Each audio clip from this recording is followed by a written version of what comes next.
education policy and governance at Harvard University and am the senior editor of Education Next. So it's in all of these roles that I am welcoming you to this occasion. We are streaming live, and so when you have a question to ask later on, after the material has been presented and discussed by our discussants, we'll have microphones for you to use so that our large audience that's listening in from all over the world will be able to follow the discussion. And then we will have that same tape run after the event as well.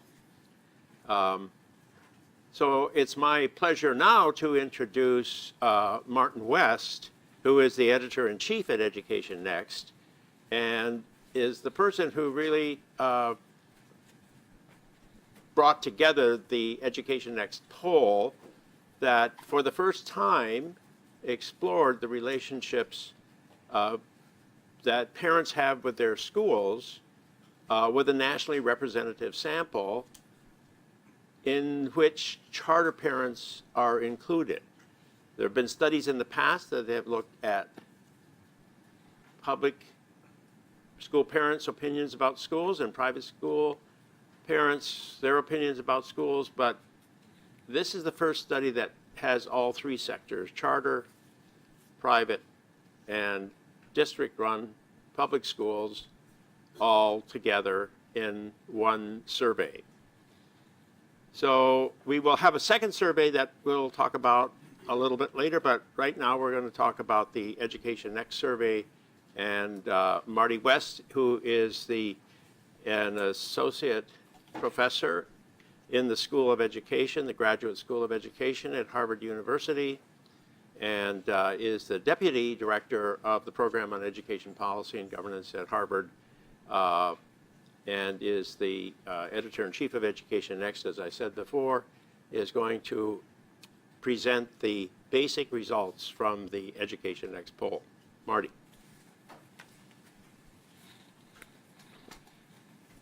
Thanks, Paul, and thanks to all of you for being here today. Thanks to those of you who are watching online. It's great to have the opportunity to present to you findings from the first EdNext poll of parental perceptions of their children's school. There's an article that those of you who are in the audience here have in hard copy that's also available right now. It was released this morning at our website at educationnext.org.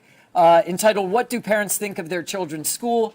EdNext poll compares charter, district, and private schools nationwide. And as Paul mentioned, the real novelty of this project is being able to look separately at the perceptions of parents with children enrolled in charter schools. So this is the first of what we hope will become an annual exercise as part of our larger Education Next polling work. In 2016, for the first time, we oversampled parents of school-age children in the charter, district, and private school sectors. We did not include parents of homeschooled children. And we did it as part of our broader polling work. It's a survey that's conducted online, and it was conducted in May and June of 2016. Ultimately, we were able to reach about 1,500 parents of school-age children, about half of which were in district schools, and because of the oversampling that we did, 428 of them were in private schools and 317 in charter schools. Together with the companion study drawing on Department of Education data that Paul Peterson just referred to, we really have the chance to provide the first nationally representative picture of parental perceptions across charter, district, and private sectors. And I've underlined there on the slide two words, charter, to illustrate the novelty, as I mentioned, of the exercise, as well as the word perceptions, because we want to be clear that we're asking parents for their views about their schools. Those views may or may not actually reflect realities on the ground. They may reflect differences in the types of parents who enroll their children in schools in the three sectors. They could also just reflect a natural tendency that I think all of us have to view the schools that we use through rose-tinted glasses. And so we need to be careful in emphasizing that we're studying perceptions, not necessarily realities. Nonetheless, perceptions matter to the extent that schools are producing satisfied clientele. We can imagine that that will influence their political behavior as well as the decisions that they make about where to enroll their children. So before we set out and look at perceptions, just to tell you a little bit about the characteristics of the parents in our sample who enrolled in each of the three sectors, we find that charter schools in the U.S. Serve a more disadvantaged population socioeconomically than do schools in either the district sector or the private sector. They're less likely to have a college degree, to have a household income of $75,000 or more, and considerably less likely to own their own home. Not surprisingly, private school families are much less likely than parents in either of the other two sectors to have any of those characteristics. But charter schools are really an outlier in terms of serving a more disadvantaged population. That pattern continues as we look at the racial or ethnic makeup of the parents served by each of the sectors. Charter parents are more likely to be African American or Hispanic.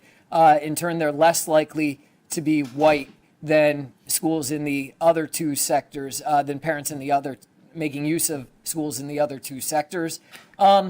And charter schools are also disproportionately located in certain geographic areas. In particular, they're much more likely to be located in urban centers, as well as to be located in the west of the United States. So the large charter sectors in states like Arizona and California mean that the enrollment in the charter sector is concentrated in that area of the country.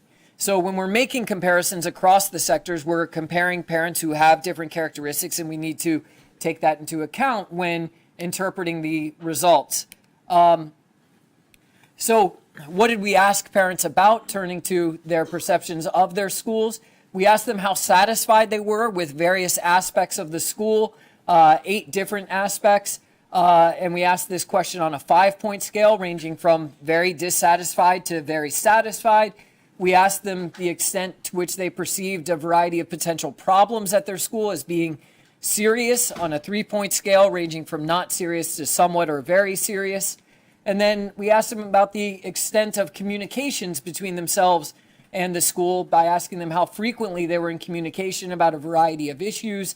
And their response options there range from none to 5 or more times. As I report the data to you, I'm going to dichotomize these responses. So I'll show you, for example, the percentage of parents who say that they're very satisfied about a given aspect of the quality of their school, the percent that identify a problem as either somewhat or very serious, and the percent that were in touch with the school at least once on each of the issues that we refer to. I'm going to report those data to you as percentages of exactly what we saw among the parents in our sample. But when we tested for whether the differences in perceptions from one sector to the next were statistically significant, we make adjustments for the differences in parental background characteristics that I just shared with you. So we're really saying, are those differences statistically significant given the population that they're serving, or at least what we can observe about them? So with that as an introduction, let me jump into our main findings. So first of all, we find that charter parents are considerably more satisfied than parents making use of traditional public schools operated by school districts, but they're also considerably less satisfied than private school parents. So we found this when we asked about what we think of as 5 core aspects of school quality, where previously researchers had documented differences in satisfaction between private school parents and district school parents. And we find that charter school parents fall roughly right in the middle between district and private school parents. So we see that with respect to teacher quality, school discipline, academic expectations, safety, and instruction in character or values. So those were places where we expected to see differences between private and district schools. Didn't know exactly what we'd find with respect to charter school parents because no one had talked to them in this way before. And we find that they fall right in the middle. When it came to other aspects of school quality that we asked about, we did not see with racial or ethnic diversity in the school and with the school's location. The only statistically significant difference there is that charter parents were more likely than district school parents to be satisfied, or very satisfied, that is, with the extent of racial or ethnic diversity in the school. Of course, we don't actually know what the levels of racial ethnic diversity are, and so it's a bit difficult to interpret exactly what that means. Turning to identification of potential problems in a school as serious or very serious, we find very consistently that fewer charter parents than district school parents identify a range of problems related to what I refer to as social disruption in their child's school as serious. So charter school parents are less likely to say that students destroying property, missing class, fighting, or using drugs are serious problems in their schools. You'll see that private school parents are even less likely to report that any of those things are problems in their schools. Interestingly, though, only one of those differences between private school parents and charter school parents is actually statistically significant, because a lot of those differences that you see actually are highly related to differences in background characteristics. So once we adjust for those, we actually don't see much in the way of differences. The charter district differences are the ones that are strongest in a statistical sense. Other issues we asked about from a problem perspective, we saw that fewer charter parents than district parents reported problems with respect to racial conflict in the schools and the presence of students of different abilities in the same classroom. But there was one exception to this general pattern of charter parents identifying fewer problems, and it's a big one. Charter parents were much more likely to say that a lack of extracurricular activities was a serious problem in their schools. So you see 47% of charter school parents gave that response as compared to 33% of parents in the district sector and 24% in the private sector. Finally, when we turn to the issue of communications, charter parents report much more frequent, I would say somewhat more frequent communication about certain issues than do parents in either the district or the private school sector. So we see a difference with respect to the frequency of communication about the child's accomplishment between charter and district parents, a difference between the extent of communication about the child's schoolwork or homework between charter and private school parents. No statistically significant differences, but a sort of higher reported rate about communication about a child's behavioral problem in the charter sector. Both charter and private school parents reported a lot of communication about volunteering at the school, but that was really the only area in which private school parents reported a lot of communication. We were surprised actually to see that private schools don't seem to have as extensive communication about other issues beyond volunteering, and that overall you would say that it appears that charter schools have the most extensive systems for communication with the parents that they serve.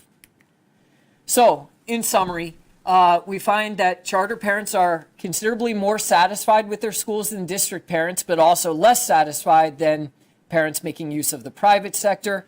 That fewer charter parents than district parents report a range of serious problems related to social disruption in their school, but they are much more likely to see a lack of extracurricular activities as a serious concern, and that communications with parents overall do appear to be more extensive in the charter sector than in either the district or the private sectors. In terms of limitations, as I've said, perceptions may or may not reflect reality. In the article, we do argue that many of these differences do correspond to what we've seen in ethnographic studies of schools in the district and private sector, and that it makes sense for a variety of reasons that charter schools would be something of a hybrid of the two, consistent with their governance arrangements being a hybrid between the two. But of course, we can't speak directly to realities on the ground. We can't rule out the possibility that differences in perceptions actually are related to unmeasured aspects of parental background that we weren't able to control for in our analysis. And then the last limitation is one that leads directly to our use of data from the Department of Education that Paul Peterson will be talking about in a minute, which is that while we can talk about nationally representative samples of parents making use of these three sectors, we can't, because of the limited sample size, carve those samples into different subgroups to be able to, for example, compare the perceptions of low income or other groups of parents as they experience schools in each of the three sectors. So I'll leave it to my colleague Paul Peterson to walk you through his data that allow you to do that. Thank you. Thank you, Marty, for that presentation. Do you want to put up the other presentation on the screen? And I'll tell you a little story before we get started. We were working on the project that Marty has just explained to you all. And as we were finishing up, Albert Chang, who is a postdoctoral student in our program, he got his doctoral degree at the University of Arkansas. He walked down the hall and he heard that we were going to issue this report. And he said, well, you know, the U.S. Department of Education has just done this study. And well, that was a little disconcerting. So I said, well, what did they find? He said, well, they didn't find anything about charter schools. I said, well, why not? He said, well, they didn't. They had private schools and they had district-operated public schools, and then they divided the district schools into two categories, assigned district schools and schools chosen by parents. But they lumped all schools chosen by parents into one big category, of which charter schools were considered a part. So they considered charter schools to be public schools. So they defined these as public schools, and they had assigned public schools and chosen public schools, but they didn't separate out the charters. Well, hidden in their data set is information on charters. So, and they had released the data set to the public, so anybody could access that data. So the first thing we did was to Google this to see if there was anybody else had reported this out, because otherwise our study was just about going to be worthless if anybody had been attuned to this issue and had gone into what had been made available by the U.S. Department of Education.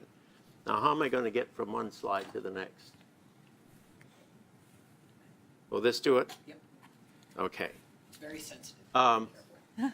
So now the original study was put out by the U.S. Department of Education in June 2015, and then they updated it in June 2016. So if you go on, if you Google this on the website, you can find this study called Parent and Family Involvement in Education from the National Household Education Surveys Program of 2012, First Look.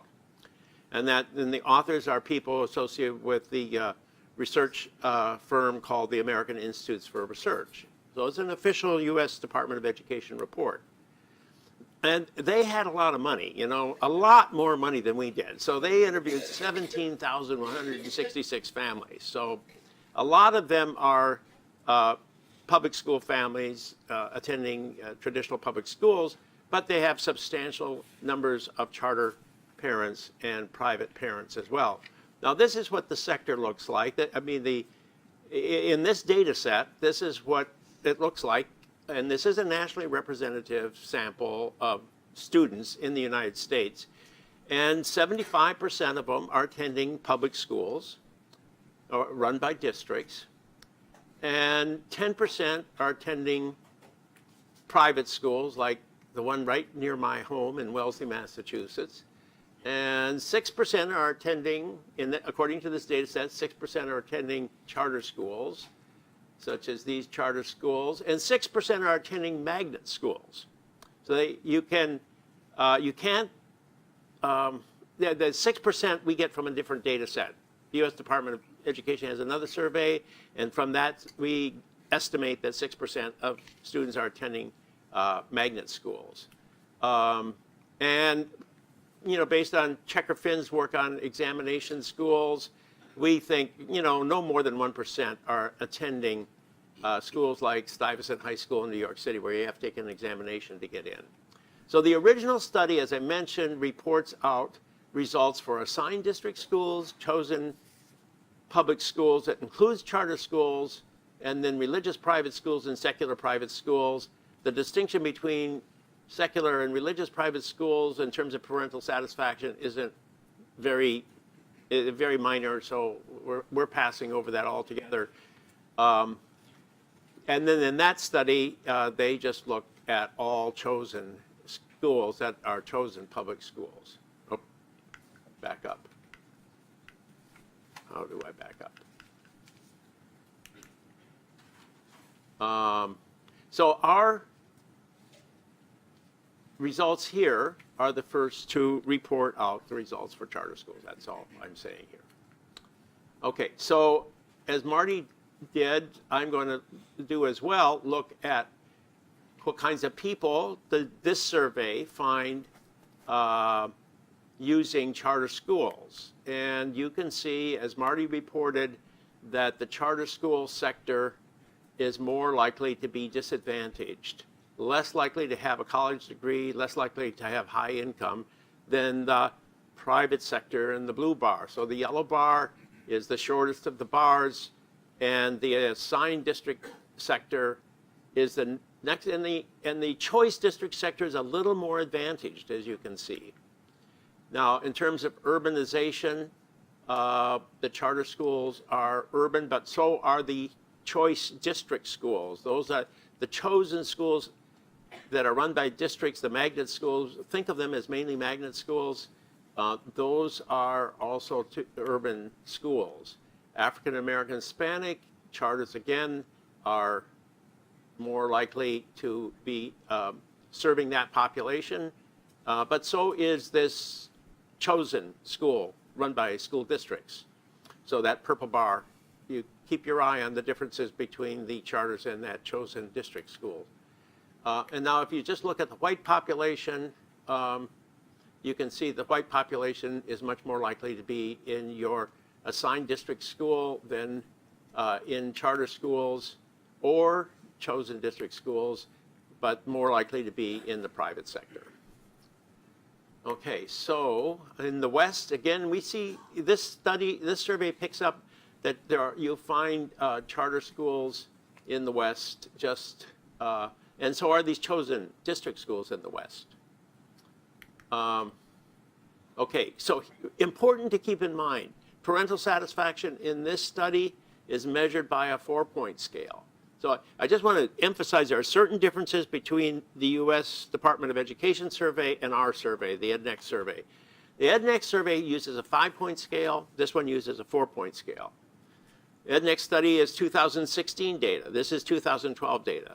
You know, when the U.S. Department of Education does something in 2012, you're going to find out about it in 2016, right? There's going to be just a period of time that's going to pass.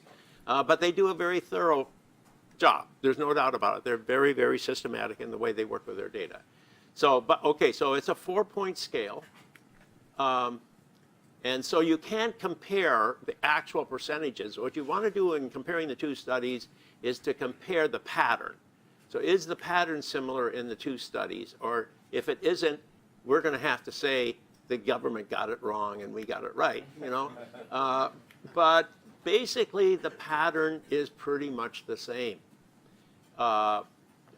The private schools, if you just ask them, how satisfied are you with the school this child attends this year?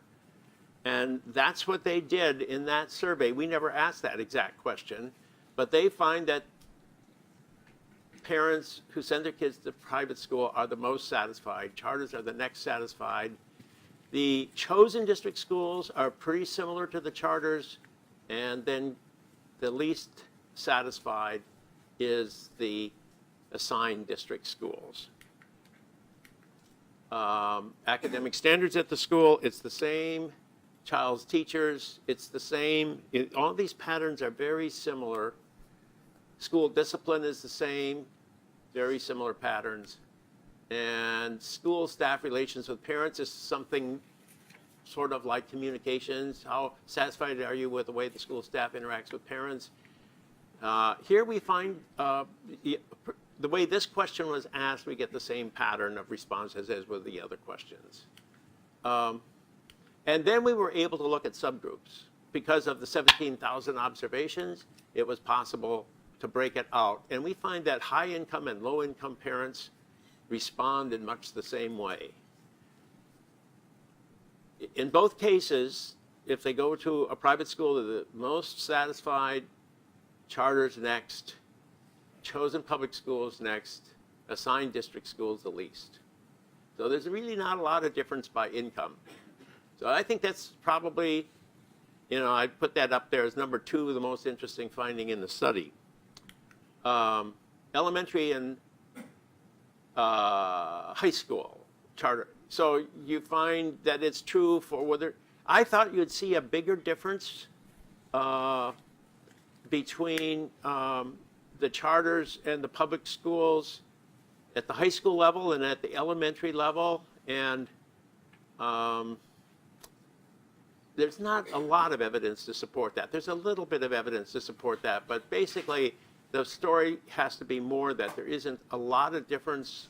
Charters come in second, and the chosen public schools are very competitive with the charters in terms from the point of view of parents. Now, African Americans, again, these differences here are not statistically significantly different, but the pattern is the same. Charters are in second place. Private schools have the highest level of satisfaction. And the same is true for Hispanic parents. And whites, really, now we get statistically significant differences, but that's just because the number of observations is so much larger. But the bars, the shape is pretty much the same story. Whether you're looking at minority parents or white parents, the pattern is pretty much the same. And now I want to talk a little bit about the district schools of choice. Remember, 2/3 of the schools of choice that are non-charter are magnet schools. So 6%. There are magnet schools, 6% are charter schools, and 3% we don't know what they are. There are other schools that are said to be schools of choice by parents. They could be open enrollment schools. Boston has a plan where my grandchildren chose their school. Denver has a plan like that. You've got some cities around the country that have chosen schools. We don't know exactly what's in that 3% there. But we do know that 2/3 of the parents in this chosen sector are going to magnet schools. So I thought it would be interesting just to think about magnet schools. Magnet schools often have admissions criteria, such as in New Orleans. This is a quote from the New Orleans newspaper, and they're saying there's 7 magnet schools for high-achieving students. I like this cartoon. Sometimes I wish I went to a magnet. Doesn't he look like one of those high-achieving students who wishes he was in a magnet school? So what we find when we ask, in a survey that the Department of Education has done, we find out that 28% of magnet schools do give admissions preferences to academically gifted students. Administrators report that. That's much less likely to happen with charter schools. And they tend to have all kinds of specialized programming. And so if you have a magnet school, 45% have special emphases in performing arts, math and sciences, or foreign languages, only 12% with respect to charter schools. And the magnet schools tend to have larger resources. According to the U.S. Department of Education survey, 5% of teacher salaries are 5 to 12% higher. They're more likely to have other things such as a library or a media center. And I just found an example of where there was a newspaper story in Connecticut or someplace that was complaining about the fact that the magnet schools were being well treated as compared to other schools in the school district. So the basic point here is charter schools don't have these advantages. So the parental satisfaction with charter schools is competitive with these magnet schools, even though these magnet schools have a lot of advantages that most charter schools don't have. So in summary, we conclude that parental satisfaction is the highest at private schools, just as in the other study. We find that charter and chosen district schools provide more satisfaction than the assigned district schools. And that's very similar to what Marty just reported to you. And then in addition to that, we find out that low and high income families prefer private charter schools to these assigned district schools. And that when you look at those chosen district schools, you can't sort of compare them to charters without taking into account the fact that they tend to be more selective. They tend to have a more specialized programming than is often the case with charter schools. So with that, we're going to turn this over to a discussion of these findings by our commentators. And Marty, do you want to introduce the group? And why don't you all join me up here?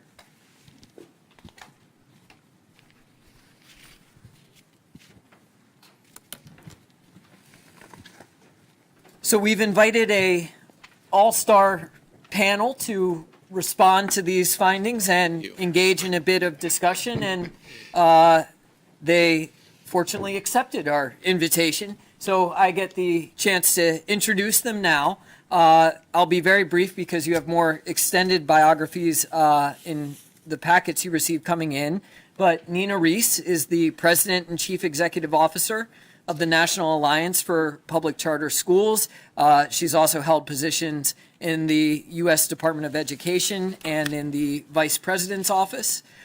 Chris Cerf is currently Superintendent of Newark Public Schools, having previously served as the Commissioner of Education for the state of New Jersey from 2011 to 2014. He was also the Deputy Chancellor of the New York City Department of Education during the Bloomberg administration.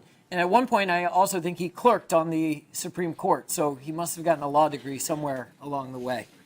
Finally, Howard Fuller is the Distinguished Professor of Education and the founder and director of the Institute for the Transformation of Learning at Marquette University in Milwaukee, Wisconsin. He has also served as a superintendent of schools in Milwaukee and is the founder and I believe the emeritus board chair of the Black Alliance for Educational Options, which works to advocate for the expansion of parental choice for students of color in particular. So I think we'll begin by asking each of them to respond for up to 5 minutes or so to what they've heard, and then we'll engage in a bit of a conversation. Great, thank So, you. Nina. Thank you, Marty, and thank you, Hoover and PEPG for hosting this event. I thought both polls, or the poll and the study of the National Household Survey, were very interesting, and they confirm a lot of the things that we knew about charter schools and parental satisfaction levels about charter schools. But there are two key takeaways for us after looking at the data the way they were presented. First, it looks as if charters are somewhere between public and private in terms of parental satisfaction, and that could very much do with the fact that a lot of charter schools have emulated a lot of the best practices in the private sector before they launched. When you attend or visit any charter school, most of them, at least the ones that I've visited, tell you about how they go visit private schools in the neighborhood and bring some of those best practices back in. This is true with a lot of the no excuses models around the country. And so I'm not surprised that the sense of community that they've created is leading to greater parental satisfaction, and that's probably what's the most similar between a charter and a private school. The second thing, though, which I've mentioned in the past to Marty and Paul, is, it could very well be that the reason why people like private schools more is simply because they're writing a check to send their kids to these schools. And, you're probably going to like something that you paid a lot of money for more than something that was free. I don't know that we can conclude that, but I think that's definitely one of the factors to pay attention to. My one concern about the survey, though, is that charter schools are not a monolith. If you go to one charter school, you've really just gone to that one school. And I know that you can't do these kind of subgroup analysis just yet. But there are huge variances right now in DC, for instance, in the types of charter schools in the marketplace. I know this for a fact because I work in DC. I make a point of visiting a charter school at least once a month. When I had my daughter, I visited literally all the private schools in the DC market, and most of the DC private schools feel very much the same. They have the building, the colors may be a little different, but what they're offering, like NCS and Potomac, are very similar to one another.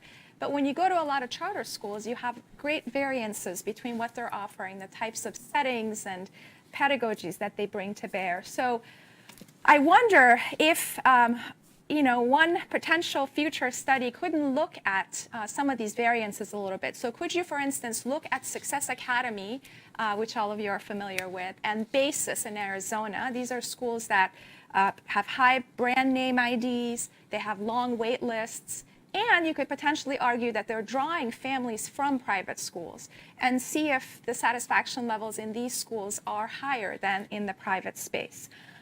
Another interesting question to ask now that there's all this talk about school choice at the national level is to look at those families who are exercising choice through a scholarship, whether a public or private scholarship, to see if there are variances between those who are taking a voucher to a private school, their satisfaction level, compared to those families who are writing a check to go to those schools.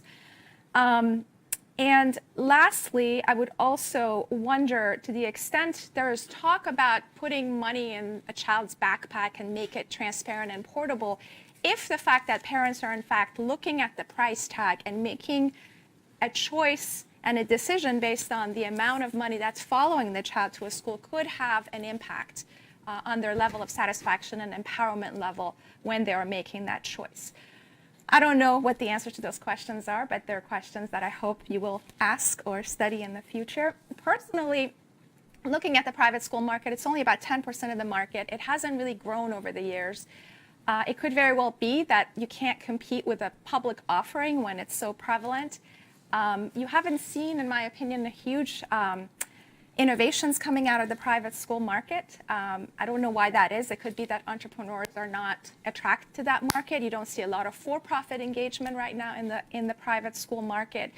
But it could also be, one question to ask is perhaps that people have a long-held, belief and, worldview in this country about the merits of having a public education system that's controlled by school districts. So those are some of the questions that I think merits some attention, to the extent you're trying to come up with a system where money is portable and you're trying to see if public, charter, and private can compete with one another. So. Thanks, Nina. Chris? Sure. Thanks very much, Marty, Paul, and everyone here for taking time out of your afternoon to be here. It's a fascinating studies, I should say, companion studies that, for me, is the foundation for addressing a number of other questions, because I think the ultimate questions are the why questions, and why do you see these differences? And let me start by saying that the statistic that really struck me as I went through this was the tight relationship between the outcomes for district schools of choice and charter schools. And there are obviously fundamental differences between the schools, how one gets into them, but it sort of asked, it really hit home for me for one reason. In Newark, where I currently work, a little statistical anomaly that I sort of stumbled into is that 36% of our high school students go to a magnet school. 36%. Those schools are performing higher than the state average, and they are performing about 50% higher than the charter schools in the district. And they're obviously, these are not like Stuyvesant, which I think was on one of your slides. These are not schools where there's an exam to get in, but it does have an admissions process, and people sort of look at an audition, for example, at art school or other criteria.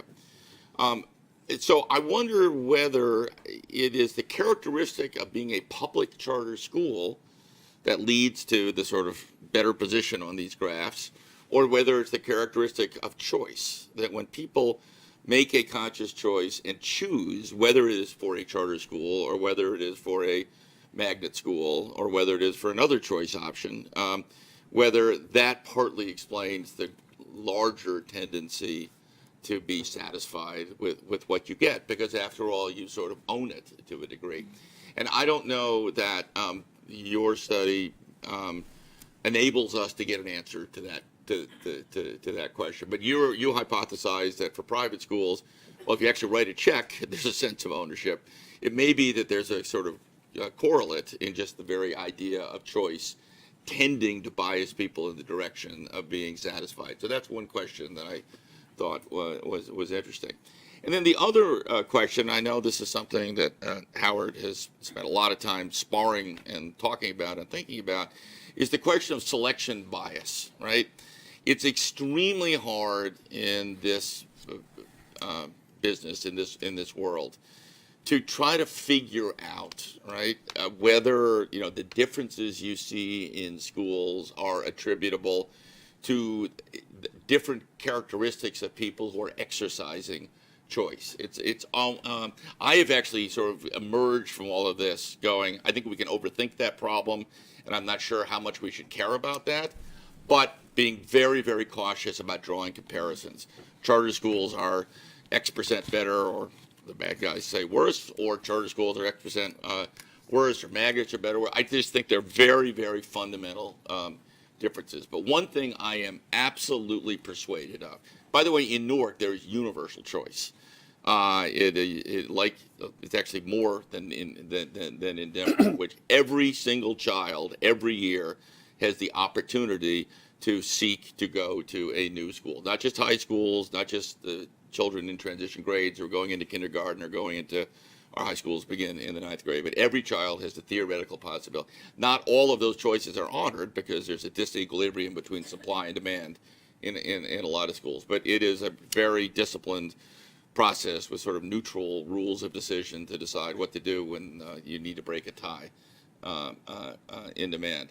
But I will tell you, at the end of the process, a process in which 44% of children choose a charter school first, and in which in schools like arts or magnet arts or technology or other schools, there are hundreds more applicants than there are seats.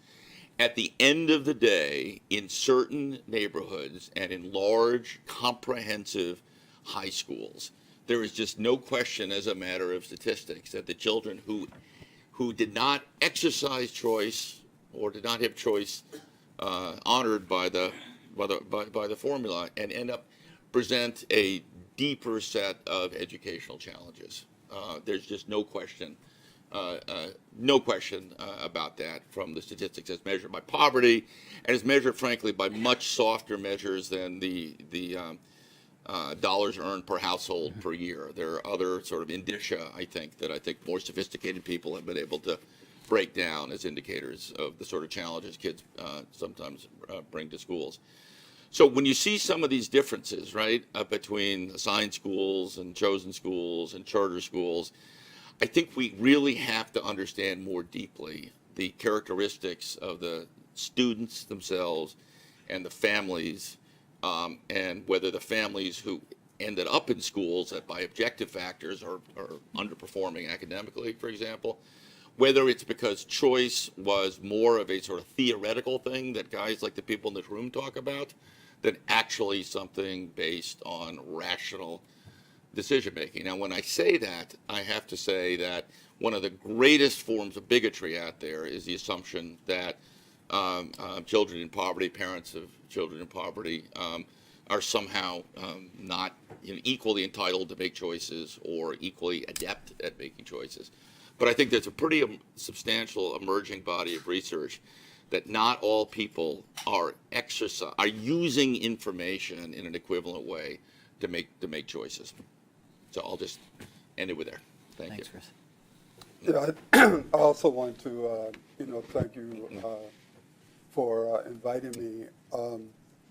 The one thing I thought about, it would be really interesting to have a group of parents and people who advocate for parents every day be on one of these panels to respond to some of this data. I mean, I just thought it was nice to have me and everything, but it would be interesting to see what their views would be about some of this data.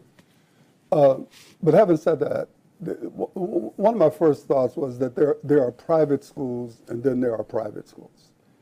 And so if say you come to a city like Milwaukee, where we've had a long-standing voucher program, and you look at those, some of the private schools that were created because of the voucher program, where the populations are very similar to the district schools, what kind of data would you get out of all this? And I agree with what people said. It's difficult to do that type of subgroup analysis.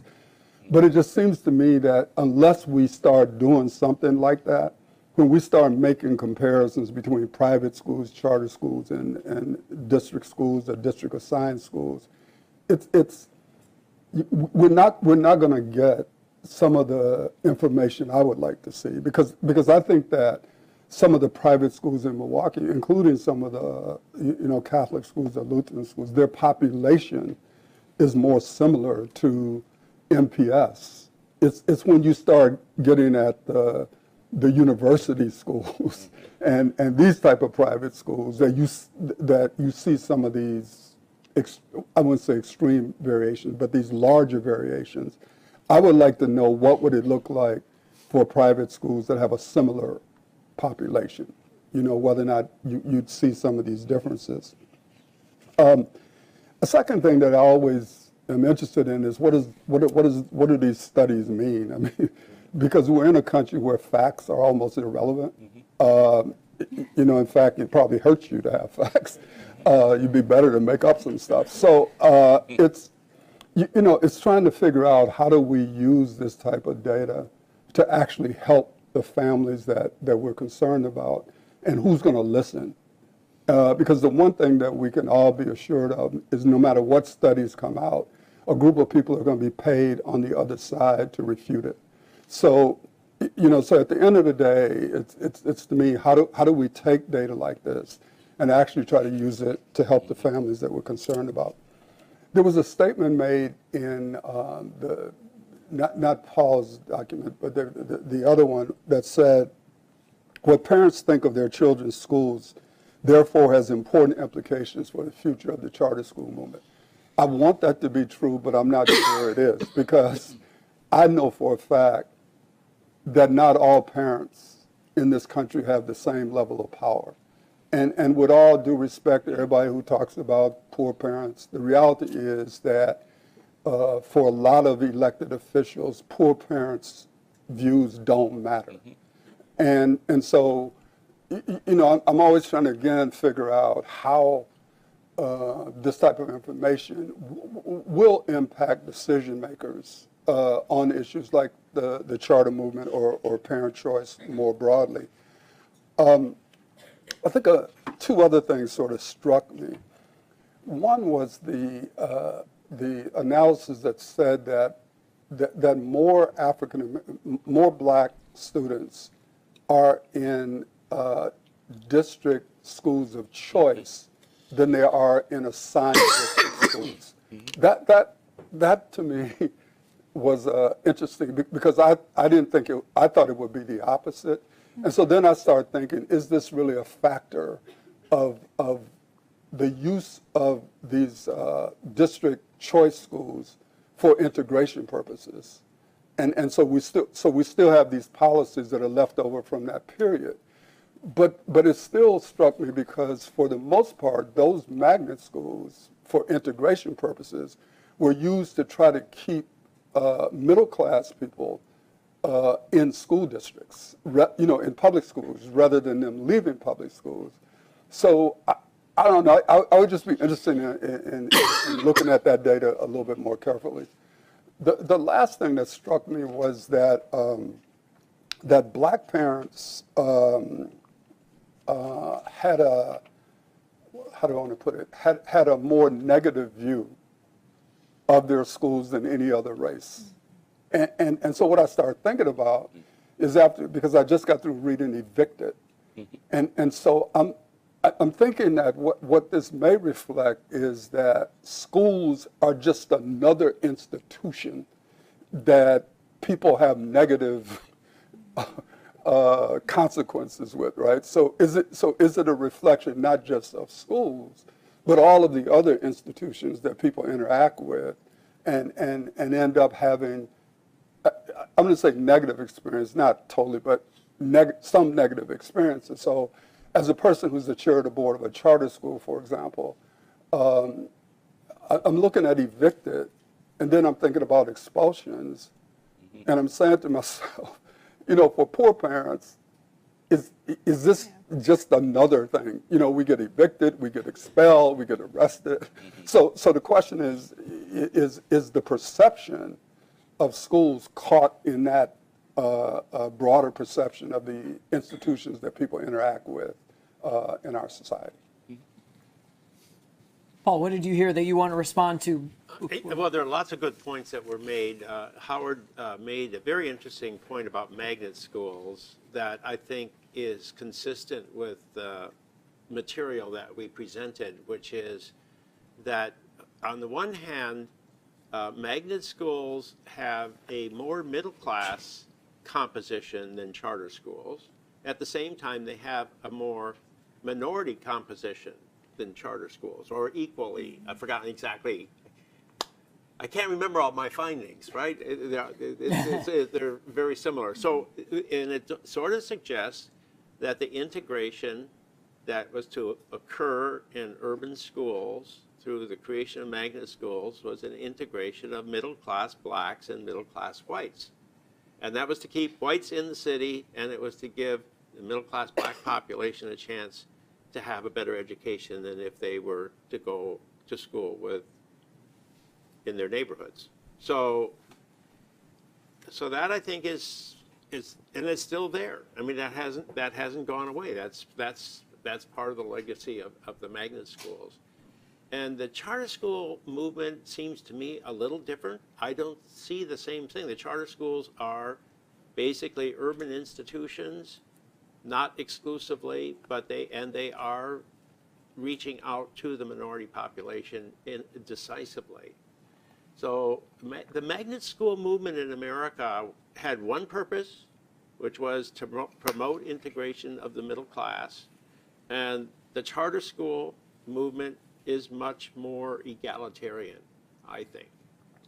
So I think that's there in the data, and and for Howard to tease that out in the discussion, I thought was very interesting. Now, but Nina talks about the variation, and one of the things that we didn't do with the data from the U.S. Department of Education, but which is on my list of things to do, is something that we did do with the EdNex polling data, and that is to not only look at what was the average response, which is what we've reported today, but to look at the amount of variation within each sector. Because a lot of people say, well, the charter sector is incredibly varied, and Nina said that again today. And a lot of people say, well, the private sector is varied because you have religious schools, secular schools, Christian schools, Catholic schools, everything. And then people say, well, yes, but the public sector, the district schools, you've got suburban, central city, rural, huge variation there. So who's the most varied? Well, we actually ran a test for that to see which, in terms of parental satisfaction, which of these three sectors is the most varied. And the answer that we get easily by a wide margin is one that Nina said based on her observations of private schools. Private schools are all alike. That's an exaggeration, of course, but if you want to exaggerate something, private schools look a lot alike. Parents say the same thing about their private schools, more so than the charter school parents do and the district school. With respect to district schools and charter schools, they're more similar. The charter schools may be a little bit more, in terms of teacher quality, you get more variation in assessments of teacher quality in the charter than in the district sector. But on most characteristics, they look a lot alike. So when people tell me that charter schools are extremely varied from one to another, my reply would be yes, but so are district schools. So I know I could comment some more, but I'll leave it at that.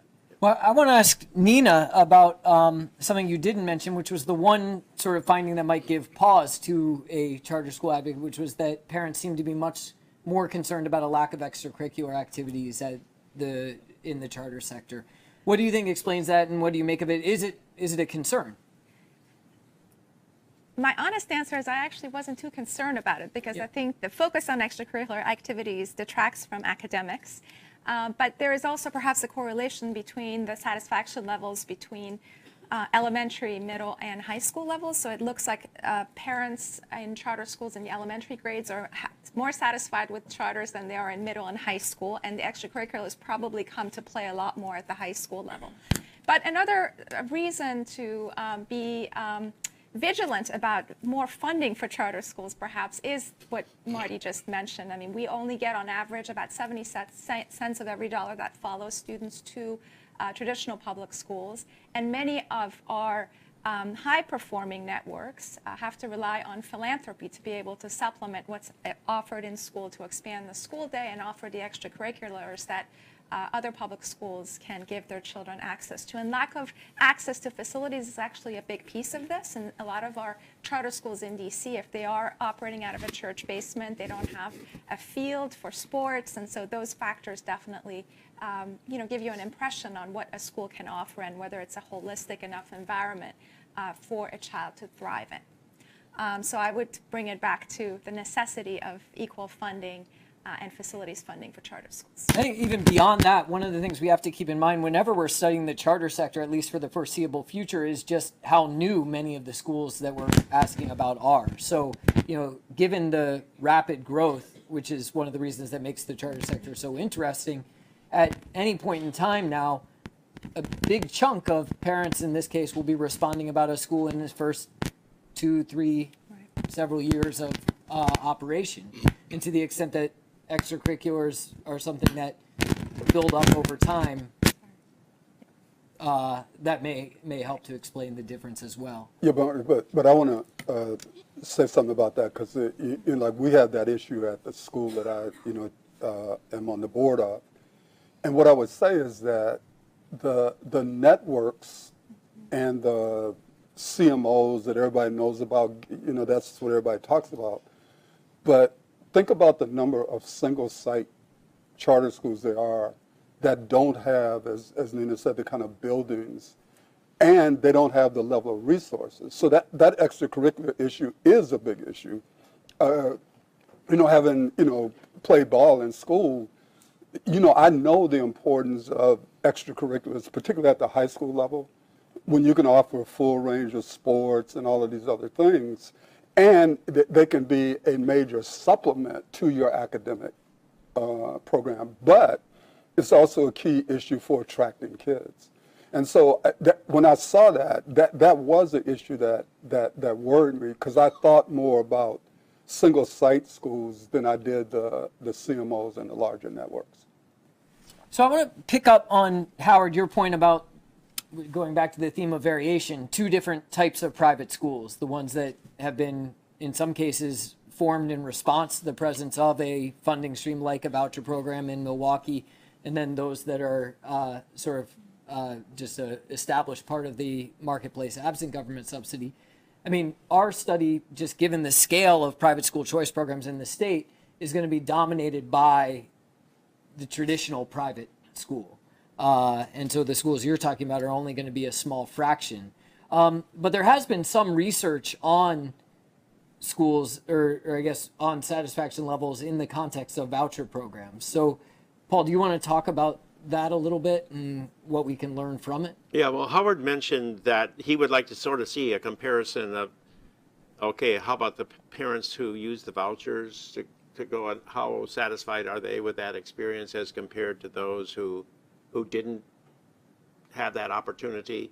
And that's what we did originally, way back in 1998, 1997, when we did this evaluation of a voucher program in New York City, which now later on we find out that the minority kids actually did get into college. They were more likely to get into college if they got a voucher. So I really love going back to that study, and that study we found much higher levels of satisfaction among those parents who got access to the private school.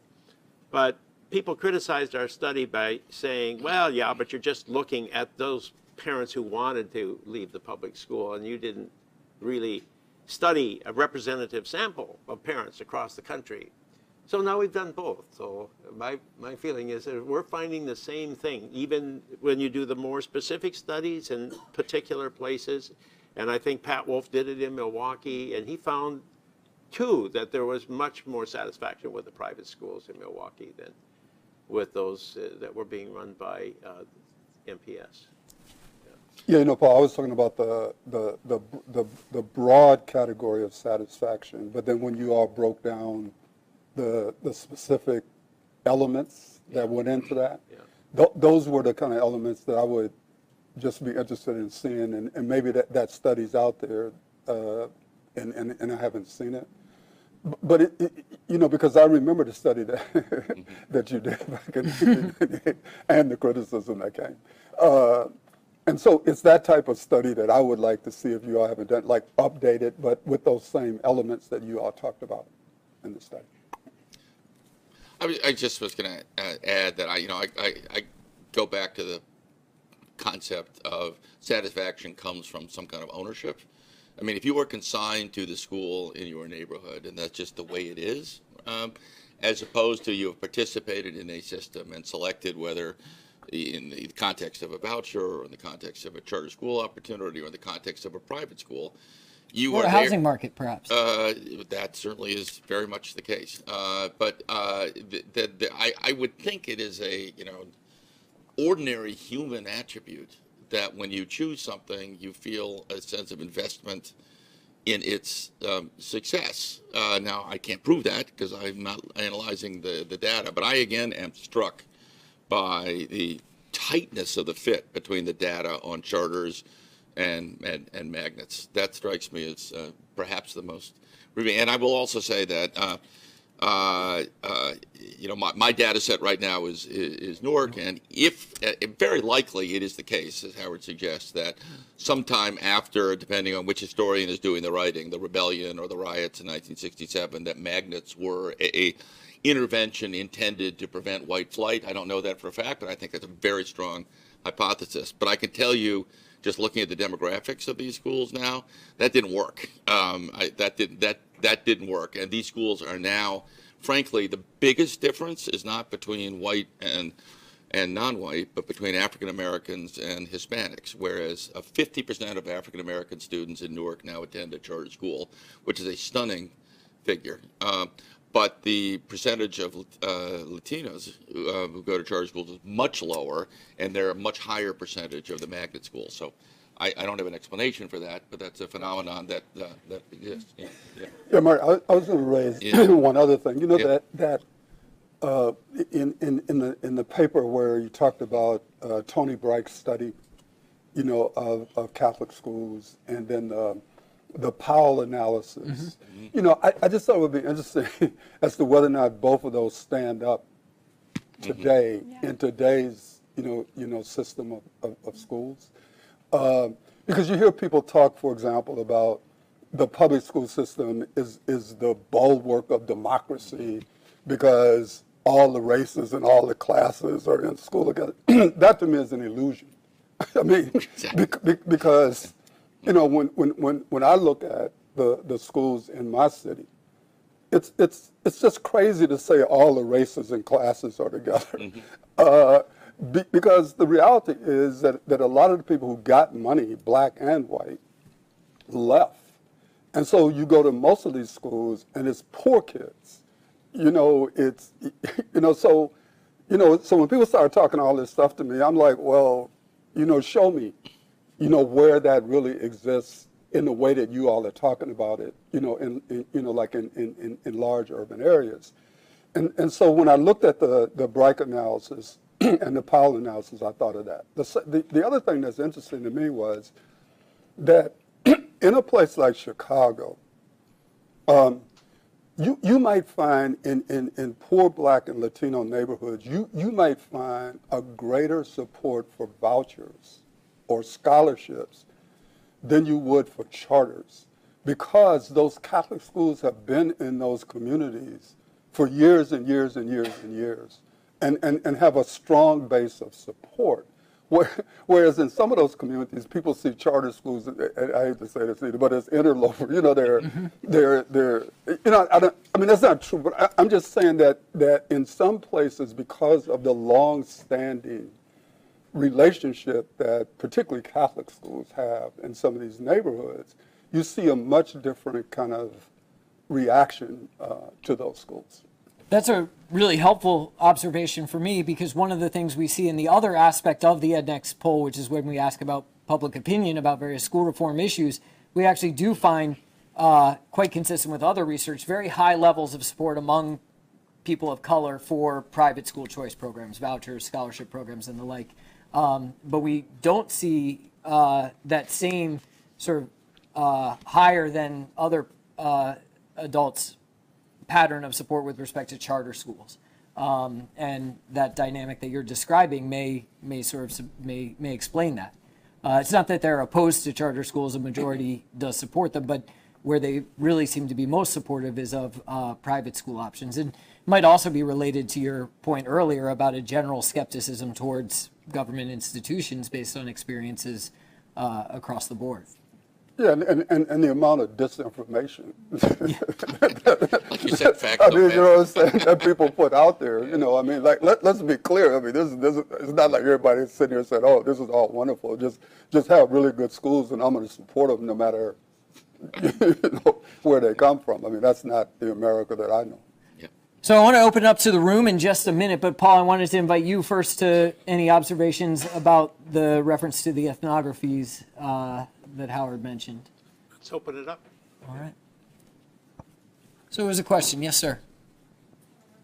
Wait for the microphone, please. Thank you. Good afternoon, and thanks for all of you for coming up, and thanks for Hoover Institution for putting this on. My name is Patrick Lenahan, and I'd like to go back to something that you mentioned, Howard, about parental level of power, and tie in a little bit to what you mentioned, Chris, about parental ability to choose. How can we engage parents more so that they can exercise the power they've got? There's an awful lot of dissatisfaction out there with the district schools, and yet the people have the power because they're the ones who vote and can elect school boards and other governing bodies into office. How do we get them and then give them the tools that they can make good choices for their children? I'll let the current superintendent.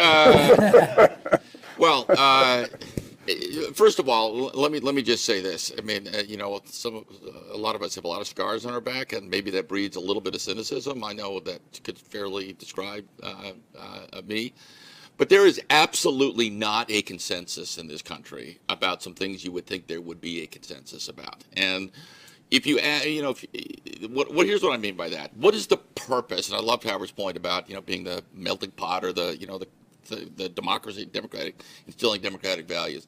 So what is the purpose of a public education, a free public education? Well, I happen to think that it's very easily stated, is that on an equal basis to launch all children into adulthood prepared for success in life. Now, I'm all about values and I'm all about all sorts of things, but ultimately it is a central objective to prepare kids to be successful in the current economy, as citizens, etc. That is absolutely not universally accepted. There are some people in this country, not necessarily in the urban core, who think that the purpose of education is to prepare the sons and daughters of the master class to prepare to take over the reins of the world, and everyone else can do home ec or the equivalent. There are some people who say, oh, the whole purpose of this thing is to facilitate the melting pot and to foster democratic values. It's not that those are bad things, and there's some people who say that the purpose of public education is I want to go to the school that I went to and that my grandmother went to, and I want my kid to be on the football team because that's the coolest thing going. Right? Now, I don't mean to be despairing about that, but I'm saying is when you give people information, like we have, you know, we have this universal choice system. Every school does a video. We have an incredible investment in guidebooks online and Facebook, so everyone can get an informed choice about how many effective teachers are at the school. What are the academic outcomes? What's the graduation rate? What's the rate of credit acquisition for 9th and 10th graders? Every variable you can imagine, right? And I would tell you that that the great majority of people doing this pay attention to that, but there is a very distinct and I think probably measurable percentage of the population that is either indifferent to that or doesn't really think those are what are their primary interests.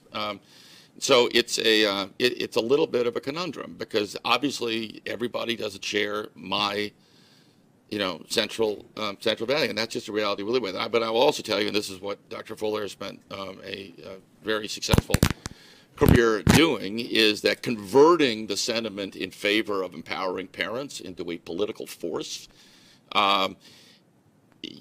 Good luck with that, because I have been in so many conversations with and I happen to be a Democrat, but with elected legislators, in which they go, Chris, I am with you on this. I totally agree with you on that, but I just, that's the end of my career if I support that. I mean, it could not be more naked than that. And if you read the web blogs and you read the stuff that's put out by these very talented propaganda machines about these issues, we're fighting an Uzi with a pop gun when it comes to controlling the political dialogue. Now, maybe Howard is less scarred than I am. I would say three things in response to your question. First of all, I make a distinction between public education and the system that delivers it. Mm-hmm. Those are not the same things to me. Mm-hmm. And I take the position that the public education is this idea, ostensibly, that we want people to be educated in a democratic society, right? Now, I'm a Paulo Freirean person, when it comes to like the purpose of education, right? It's really to prepare people to engage in the practice of freedom. But because I make that distinction between the system that delivers it and public education, and since I believe that since the system wasn't created by God, we could actually change it, is, sort of where I, come down on that. The second thing I wanted to say is that I remember I was in a discussion with Randy Weingarten down in New Orleans, and we were talking about the firing of all of those educators and people who worked in New Orleans. And we agree, that was egregious, at least, in my opinion. And so she was, making a point about, democratically controlled entities. And what I said to her and what I'll say to you all is, as a black person, I've been oppressed by democratically controlled entity and privately controlled entities. So neither one of them is sacred to me. And so the issue becomes, how are they dealing with me, not me personally, but how are they dealing with us at any point in time? Mm-hmm. And then the last point I would make is that this notion that in a democracy, voting is the only way to exercise power. Who believes that? I mean, so yeah, I'm for pushing people to vote. I'm also for trying to have them control some money. Mm-hmm. Because to me, if you can control the flow and distribution of the money in our democratically controlled society, that has some importance, right? And so I'm always intrigued when people who say that they're anti-bureaucratic don't want the people to get any control over money, to get any control over the decision-making about how money is going to be distributed. I missed the memo that said that if you're against bureaucracy, you don't want the people to be empowered. And I know I'm stuck in the 60s. I still have a sign in my basement, power to the people, right? No, I do. And so, and a part of power is to control money. Voting is another element of it, but it's not the only element. Paul, I know you want to jump in, but I actually want to put Nina on the spot. I mean, in terms of building a political coalition for parental choice, we just got to observe an attempt to do that up close in Massachusetts, where I'm from, with a ballot question about expanding the charter school cap there, which currently prevents new charters from opening in urban centers. And one of the things that was striking was that really the urban areas where the charter schools appear to be doing quite a bit of good for some students actually really voted against lifting the cap. Prior to the election, there was a lot of speculation, are you suburban voters going to get in the way of expanding opportunities in urban areas? But we really didn't see a groundswell of support even in urban communities. So how do you, as someone who's championing the cause of charter schools, sort of what lessons do you draw from that? Sure, but your question was really around how do we better engage families to that they become the political force that they need to be, correct? So I want to get back to that question. We've got a lot of Yeah. not support for the district schools, and yet we tolerate it. Right, right. Which so I was trying to make it, I think it's bring the it same back. question in the sense that arguably what happened in Massachusetts was a failure to translate dissatisfaction with the district serve, as evidenced by long waiting lists on the charter school, for the charter schools in Boston and other urban centers in Massachusetts, into a political force to lift the cap.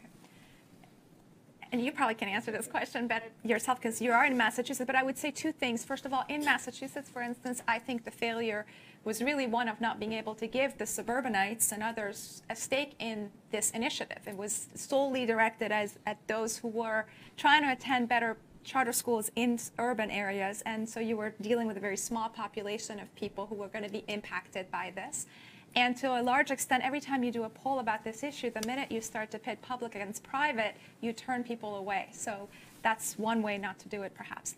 But I would say one of the things we're trying to do at the National Alliance is to actually build a database of families who support charter schools. We did a campaign going after the NAACP's moratorium on charter schools with the Black Alliance for Educational Options. And one of the things we noticed is that when you ask parents to engage, they do engage. But this cannot be like the first time you go ask them to engage can't be around a threat like that, because they don't know who you are, right? Where did you come from? And so starting with the conversation of, okay, who are you? What do you need? How are some other ways we can serve you is the better approach. And the type of thing that unfortunately our movement hasn't done very well. We have leaned heavily on the grass tops to get things done. We've had politicians and people like Chris in high places who have been aligned with us ideologically, but in terms of, as Howard said, bringing the voices of the community together and starting the conversation from that place hasn't taken place, partially because it would have taken us longer to get to where we are if we had done it that way. But when you do it, when you bring the community and you bring them along gradually, that tends to outlast anything else that you do when it's done from a top-down fashion. Paul. All right, so I want to talk about Chris's comment on, well, when you have choice, you're happy, and point out that Howard talks about the same thing. He says when you control the money, you can get what you want. Mm-hmm. And so the real question in education, are they just happy because they enjoy paying money to these schools, and therefore they figure they better be happy with the schools? I sent my two children to a private school for a period of time after having been in a public school in the District of Columbia, and I was so happy, even though we were so poor. So it was, it was night and day. And I think that's what this data is telling me, is that if you have a school where you're paying the money and that school is going to lose that money unless you continue to send your children there, they're going to pay attention to your children, and they'll want to make sure that you are going to be coming around next year. And I think the charter schools have the same situation. If they don't maintain their enrollments, they lose their state aid. And there's no automatic assignment. In the school districts can always make sure that there's enough money to run all the schools. They never shut down. So now, I know, Chris, you in Newark are tough-minded about this kind of thing, and you've actually taken on this issue of closing schools that aren't satisfying the community, but that's not generally the case. So I wouldn't just say that parents are happy because they choose the school. I think something changes when a school knows that they are catering to a population that chose it? So I think honestly think it's multiply determined. I mean, at the most, simplistic level, right? People, you had a reference point about fights in schools. Are there more fights? Well, I promise you, there are more fights in one of our large comprehensive high schools than there are at Exeter, right? I can just tell you that, right?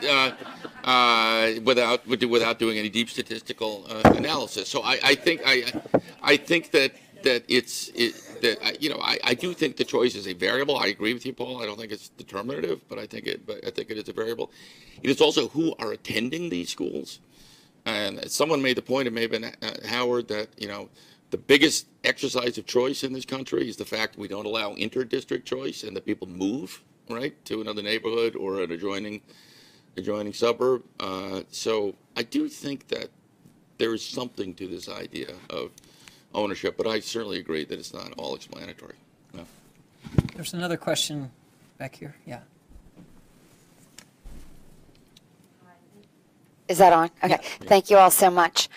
This is an academic study by academics, but you have 3 activists on, or people that are active to make schools better, whether it's a choice school or a district school. And I was wondering, if you all are active people in making schools better, how can you use this study to make schools better? By the way, I just want to say I'm so honored to be called an activist in the same sentence as Howard did. He didn't let him answer the question. So, how can you use this study? No, go ahead. So I am, well, I don't want to sound like Debbie Downer here, as my daughter would say here, but the conversion of serious academic studies into political action is, shall we say, highly imperfect, meaning that the degree to which white papers and research and analysis, and I know I'm hitting too close to home here, where some of our hosts here, makes its way through the political process and actually changes the way decisions are made, is much less frequent than you would think. It doesn't mean that there isn't a truth and that we shouldn't try to find it and try to act on it. But I mean, certainly, if there's a political message that emerges from this, is whatever people are saying in their, $20,000 television campaign, the people, in some generic sense of the word, are speaking with not only their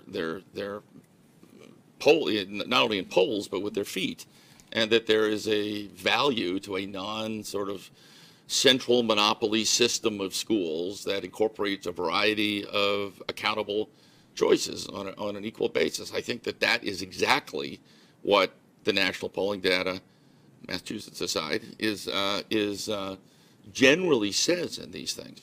And if I'm going to be upbeat about this, right, because I've been doing this for a while now, the world is really different in 2016 than it was in 1980. It's profoundly disappointing in the sense that we have that birth circumstances are highly determinative of educational outcomes. But the focus on choice, the creation of educational options, the identification of the achievement gap as a crisis, the focus of academia, the federal government, and the philanthropic community. It hasn't coalesced around a clear solution, but I would say that the landscape is materially different. So I'm hopefully keep beating that drum, and the next generation will figure it out. So I know we have one question that's come in via Twitter. So Jackie, you want to help us out with that? We need to get a microphone. Actually jumps off of your point about accountability. I need to tell you, I'm on a 2:00 train. Yeah, I know, we're going. No, you do whatever you got to do, but I'm going to have to leave, and no one takes me. Okay. All right. Last question. No, it's all right. It's all right. I don't mean to do that. What is the role, or maybe what should be the role, of regulation that is intended to provide guardrails so parents make high-quality choices? That's a good question. So I'll take it first because it's a question that comes up a lot in the chartering space. And I would say that it's better to create these safeguards when you're drafting a law rather than to wait until something bad happens. As anyone who's experienced this knows, that's when you start to create a lot of rules and regulations that dampen innovation. And like, look at Ohio, for instance. It's, they went from a marketplace that had a more laissez-faire approach, per pupil funding was low. They had a lot of incidents of poor quality, and now they have a whole host of rules and regulations on the paper. So in Congress, whenever we talk about expanding charters and so forth, the key question that comes up is, should we apply those on all charter laws, which is definitely not the right approach.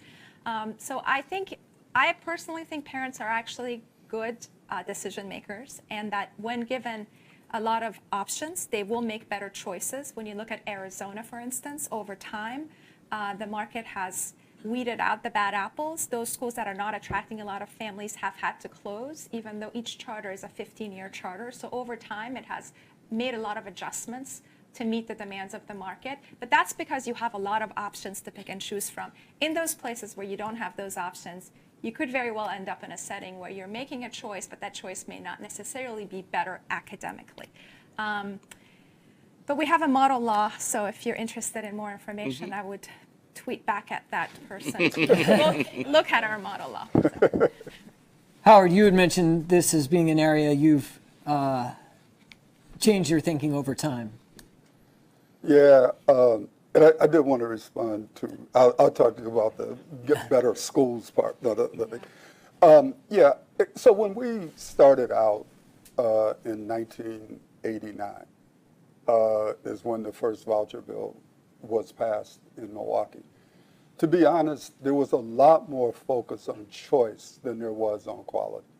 And it was kind of an assumption that parent choice would lead to quality. And there's still people who firmly believe that you need less accountability measures and not more in order for quality to happen. I take the position that we need both. That we need, and I don't support universal vouchers, so let me just get that out. I never got in this battle to give rich people more money. So my thing was, how do low-income and working-class parents get some of these options? And so that's what I intend to continue to fight for. But what I'm also clear on is that choosing alone won't guarantee quality. And that we have learned, at least I've learned, that there are certain accountability measures that can be put in place that will not stifle autonomy and innovation, but that will help ensure that taxpayer money is being spent wisely. And so I think the continuing struggle is to find the balance where you have reasonable accountability measures, but it doesn't get to the point where, how do I say this? One of the things that worries me about the charter movement, for example, is that the more we try to prove that we're public, the more we're becoming like the district that we were trying to get away from. And so at a certain point in time, if you're going to have all of this stuff on top of you to assure accountability, we're going to be right back where we started. And so the issue is, how do you have some reasonable measures that don't reconstitute the ossified system that is not able to be dynamic and innovative to provide quality options for parents? I just want to say how much I agree with that. I think the same thing happened to the charter movement. And so when you ask what is the role of the central authority, whether it's a district superintendent or the state commissioner or so on, it seems to me there's one absolute unarguable point. It is to essentially own the definition of success. Every child should read by the third grade, for example, and to assure that whatever the portfolio of options are, that people are in some way that's not ossified and not overly bureaucratic, are held to account on that. The second one, and we'll do this off the record, and I'm very curious about the people's point of view. I think the second role of the central authority is to police equity, right? To make sure that schools are not dumping kids out so they look better, or they send them over to that that one school in the other part of town that takes all of those hard to educate kids. So policing equity and admissions rules and in suspension rules and recruiting and so on. But that's very hard to do without becoming too much. But, Could I have yeah, one last yeah, thing? yeah. What I'm worried about is, you know, as we define the high flyers and all these terms that we use, at some point it becomes a disincentive for you to serve all children. So that if you take like our school, for example, we're a high school, and a lot of people don't like to have high schools because you know everybody loves to look at the little kids, but you know they're 16 and 17. But like one of the things that happens is, since we take our kids come in with an average ACT of like 10. And if what people are going to say is, you know, you're really not a great school unless all your seniors are at 21, explain to me how you get kids from a 10 to a 21 in 4 years. And my argument is that people who say you can do that just as a rule don't know what the hell they're talking about. And ACT says if you can move kids 1 point in a year, that's significant, right? But you don't want to get to a point where, because some people only want to have their names associated with the high flyers and this and that. I want to serve all kids. So I don't want to be in a situation where our school won't take kids with a 10 because we're going to have some kind of scorecard that says if you don't have these kids to a 21 by the time they're seniors, you're not a good school. Because I'm sitting there saying if we can get these kids with a 10 up to a 16 or 17, and that means you can get them into, you know, certain colleges, you know, with, you know, like with support. And I would argue it is harder to get kids from a 10 to a 17 than it is to get kids from a 15 to a 21. I mean, it's, so these are realities that many of us, when we first started out talking about what we were going to do and all of this, didn't understand. I'll speak for myself. Didn't understand the difficulty of the task. And now that we're in it, a lot of us have got to be a lot more humble and have a lot more humility about how hard this is and how we used to snub our noses at people in traditional systems who used to say how hard it is. Many of us have not realized how hard it is. That's not to say that it cannot be done, but the difficulty of the task is real. Howard, I hear you saying that we need accountability, but we need sensibly designed accountability systems that don't create disincentives to serve those that we need to. My panel is disintegrating in front of my eyes, which tells me it's time to end because I know there are multiple people who need to catch trains and planes. Paul, any last words before we close? Thank you all for coming. Thanks, Nina. Thanks, Howard, for commenting.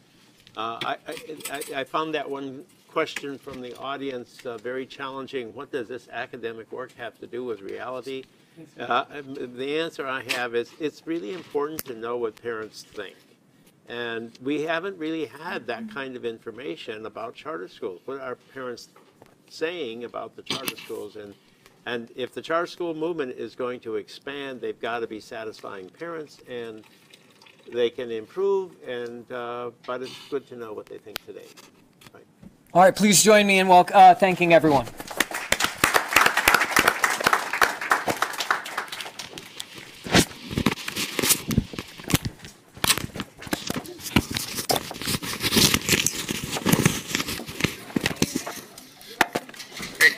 I'm leaving. Bacon. Question about district assigned, so if you move to a suburb, you attend the public school, you're still considered a district assigned school. The survey asked parents, was your child assigned to this school? Yeah. And we don't know what the parent meant when they said yes, but we don't know that. So it's a guess, but we do know that 15% of the parents said affirmative, and 6% of those parents were sending their kids to charter school, and 9% and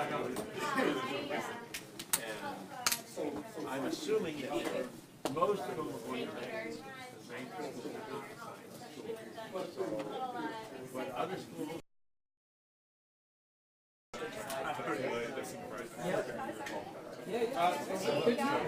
How long have you been here? It's 2 years. Okay.